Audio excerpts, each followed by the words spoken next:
આજે બનાવીશું આપણે દેશી કારેલાનું શાક. એના માટે આપણે 500 ગ્રામ દેશી કારેલા લઈ લઈશું. એને આપણે સરસ સોલી દઈશું.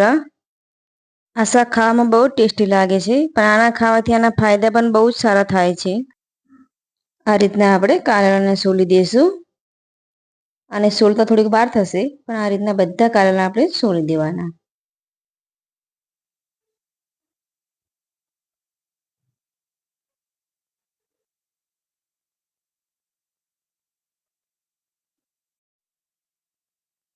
આ રીતે આપણે બધા કારેલાને સોલી દઈશું. કારેલા બધા આપણે સોલી ગયા છે, તો આને હવે આપણે કાપી દઈશું. આ રીતના બંનેમાં થોડા કટિંગ કરી અને વચમાંથી આ રીતે કટિંગ કરી લેવાના. આ રીતના કટિંગ કરી અને 4 થી 5 પાણી આપણે સરસ આને ધોઈ દઈશું. અને હવે આનો મસાલો કરીશું. 2 ચમચી આખા ધાણા નાખીશું, 1 ચમચી જીરું, લસણ, 1 ચમચી લાલ મરચું, હળદર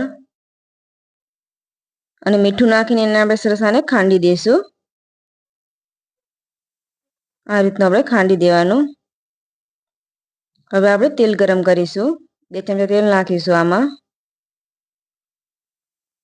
તેલ ગરમ થઈ જાય તો આપણે એમાં જીરું નાખીશું. અને કારેલાને આપણે તેલમાં નાખી અને સરસ આપણે ચડવા દઈશું. 5 થી 6 મિનિટ આને આપણે ચડવા દઈશું.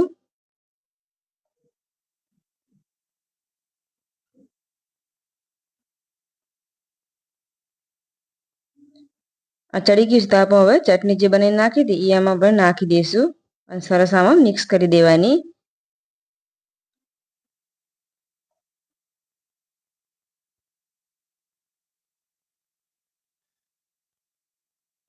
આ રીતે બધું મિક્સ કરી દેવાનું.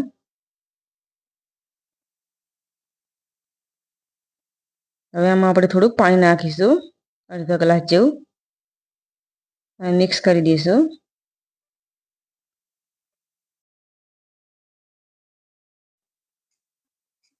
આ રીતે મિક્સ કરીને આપણે ઢાંકીને આપણે 5 મિનિટ ચડવા દઈશું.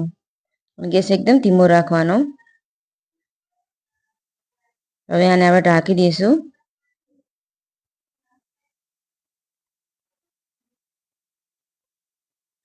હવે આપણે જોઈશું તો શાક આપણે એકદમ થઈ ગયું છે. તેલ એકદમ છૂટું પડી ગયું છે. હવે આપણે ગેસ બંધ કરી દઈશું.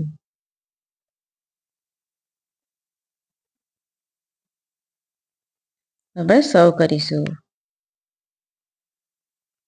ઘઉંની રોટલી જોડે સર્વ કરીશું. તો તૈયાર છે આપણું દેશી કારેલાનું શાક.